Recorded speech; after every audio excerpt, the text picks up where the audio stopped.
Assalamualaikum, welcome to Education Go channel. Today we are describing a Solo's growth model, and this model is concluded by the two chapters, and I have written down in just 2 pages, and it is really beneficial for you if the examiner asks you in the long question. अगर आप ये लिखेंगे तो आपको अच्छे marks भी मिल सकते हैं। सोलोस को मॉडल को डिफ़ाइन करने से पहले मैं आपको ये बता दूं कि सोलो का जो मेन फोकस जो है वो टेक्नोलॉजी के ऊपर था कि टेक्नोलॉजी को हम जब बढ़ाएंगे तो हमारा इकॉनमी के अंदर कैसे ग्रोथ आती है। अब टेक्नोलॉजी तब बढ़ती है जब इन्वेस्टमेंट होती है।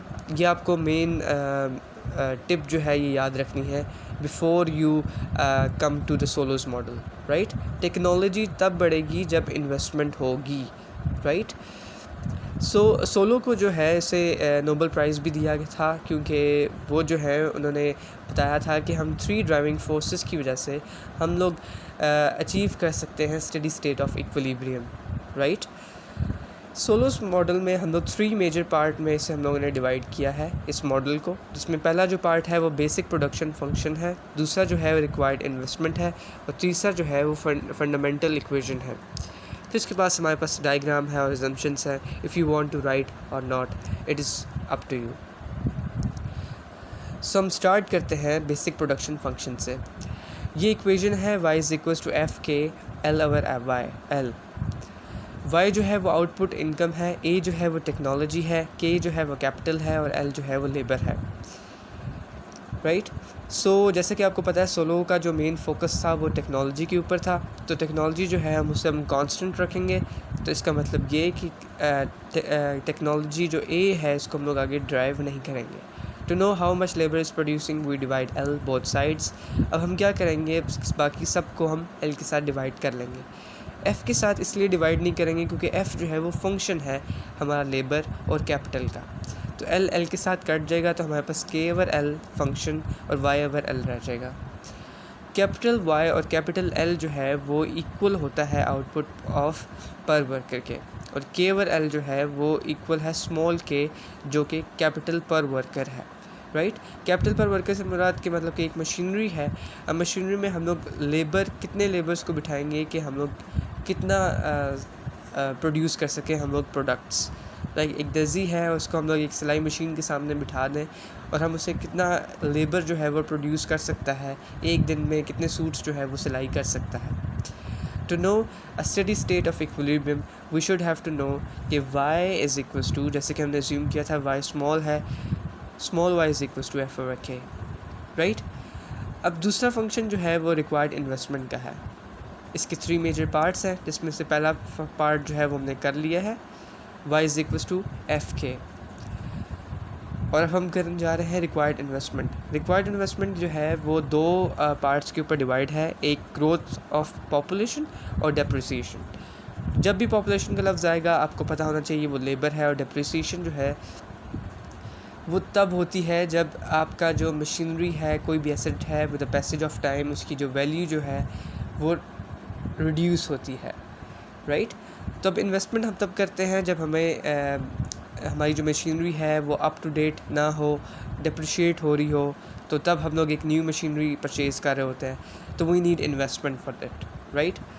For the growth of population, for the growth of labor, we required investment for fulfilling the needs of growing population and to replace the assets which value has to be reduced. अब depreciation को हम लोग D से denote करेंगे और labour को हम change in L over L is equals to N के साथ डिनोट करेंगे। अब एन प्लस डी को हम लोग मिलाएंगे और के जो है वो हमारे पास पर हेड कैपिटल है। अब के जो है वो पर हेड कैपिटल है कि how much we need a capital to know a steady state of equilibrium. तो उसके लिए हमें क्या होगा कि फंडामेंटल इक्वेशन जो है उसे डिस्क्राइब करना पड़ेगा, राइट। सो फंडामेंटल इक्वेशन क्या है, वो s is equals to S Y है, मतलब saving is equals to income, right. So delta K आपको पता होना चाहिए कि वो चेंज इन पर हेड कैपिटल है। सोलो कहता है कि सेविंग जो है is a part of a national income है। तो delta K is equals to S Y minus N plus D over K. N plus D over K जो है ये हमारे पास रिक्वायर्ड इन्वेस्टमेंट थी, राइट। और ये जो फंडामेंटल इक्वेशन है ये एस वाई है। माइनस इसलिए लगाया है ताकि हम लोग जान सकें कि डेल्टा के जो है वो चेंज इन पर हेड कैपिटल जो है वो कितना है। अब डेल्टा के जो है वो ज़ीरो कर लेंगे, S Y is equals to minus N plus T और K, S Y is equals to N plus T. जब इसको हम लोग उस साइड पे लाएंगे तो ये हमारे पास प्लस हो जाएगा और ये हमारे पास रिक्वायर्ड आ जाएगा।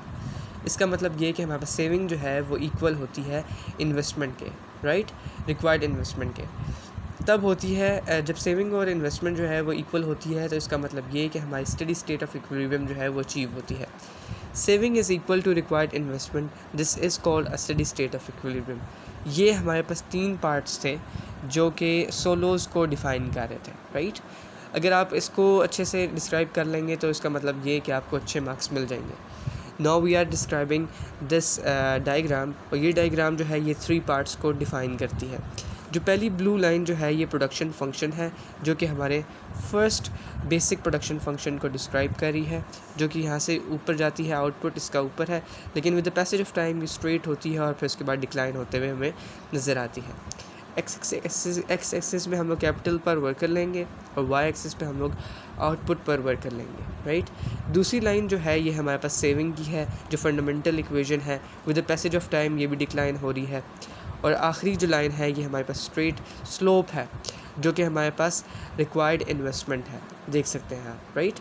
अब हुआ ये कि जहाँ से जो हमारी बेसिक प्रोडक्शन फंक्शन की जो ब्लू लाइन है ये जहाँ से स्ट्रेट होती हुई नज़र आती है और जहाँ से डिक्लाइन हो रही है, जहाँ से डिक्लाइन हो रही है वहाँ से हम बिल्कुल स्ट्रेट एक लाइन नीचे लगाएंगे। फिर इसके बाद हमारे पास जो लाइन आती है सेविंग की, जो फंडामेंटल इक्वेशन है, इसको हम लोग यहाँ से लाएंगे और इसको हम लोग डिक्लाइन करेंगे उसके थोड़े से नज़दीक से, जहाँ से प्रोडक्शन फंक्शन की लाइन डिक्लाइन होती है।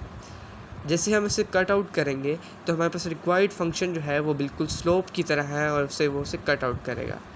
जब ये दोनों लाइन जो कट आउट करेंगे, जो जहाँ पे ये मीट आउट करेंगे, इसे हम लोग कहेंगे steady state of equilibrium where the investment and saving is equal, it is called. अगर हम सेविंग को इस तरफ लेकर जाएं तो हमें पता चलता ये है इस डायग्राम से कि we need less saving and more investment, right. Saving is less than investment. और अगर हम इक्विलिब्रियम की इस साइड पर जाएं तो we need more saving and less investment.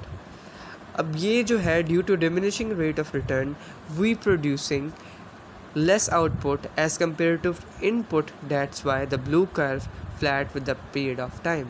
तो ये था आज का सोलोज़ ग्रोथ मॉडल। अगर आपको इसमें कोई समझ ना आ रहा हो तो आप कमेंट में ज़रूर पूछ सकते हैं। अगर आपको किसी भी टॉपिक के ऊपर वीडियो चाहिए हो तो आप ज़रूर कमेंट में बताएं। शेयर और सब्सक्राइब करना मत भूलें। टिल नेक्स्ट टाइम, अल्लाह हाफ़िज़।